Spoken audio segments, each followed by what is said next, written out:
ক্যানিং এর জীবনতলায় তৃণমূল নেতাকে পিটিয়ে খুনের অভিযোগকে কেন্দ্র করে উত্তেজনা ছড়িয়েছে। মৃত রবীন্দ্রনাথ মণ্ডল ক্যানিং এ তৃণমূলের 218 নম্বর বুথের সম্পাদক ছিলেন। পরিবারের দাবি, বুধবার বন্ধুদের ডাকে বাড়ি থেকে বেরিয়েছিলেন তৃণমূল নেতা রবীন্দ্রনাথ।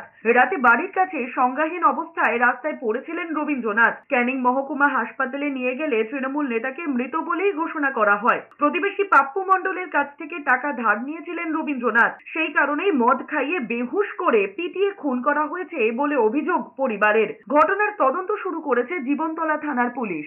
এদিকে এই ঘটনায় যুক্ত সন্দেহে 6 জনকে গ্রেফতার করা হয়েছে। দেখুন, আমাদের এই 7 নম্বর বুথের সম্পাদক হচ্ছে রবীন্দ্রনাথ মণ্ডল। গতকাল রাতে খুন হয়েছে। কীভাবে খুন হয়েছে, কেন খুন হয়েছে এবং কী কারণে খুন হয়েছে সেই বিষয়ে এখনো পর্যন্ত আমরা সেই ধরনের কিছু বলতে পারছি না, কারণ পুলিশ ইনভেস্টিগেশন করছে।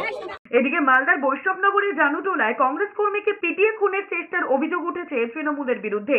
গুরুতর জখম অবস্থায় অরুণ মণ্ডলকে হাসপাতালে ভর্তি করা হয়েছে। কংগ্রেসের অভিযোগ, বৃহস্পতিবার রাতে জানুটোলা এলাকায় অরুণ মণ্ডল নামে ওই কংগ্রেস কর্মীর উপর লাঠি রড নিয়ে হামলা চালানো হয়। কালিয়াচক 3 নম্বর পঞ্চায়েত সমিতির সভাপতির স্বামী তরুণ ঘোষের নেতৃত্বে এই হামলা চলেছে বলে অভিযোগ। বন্ধু বান্ধব কয়েকজন আসলো, এসে বলছে যে ওই বালুগাঁয়ে একটা পিকনিক আছে।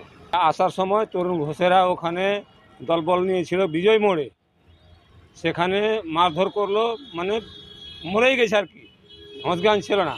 আমরা কংগ্রেস করছি, ওরা তৃণমূল করছে।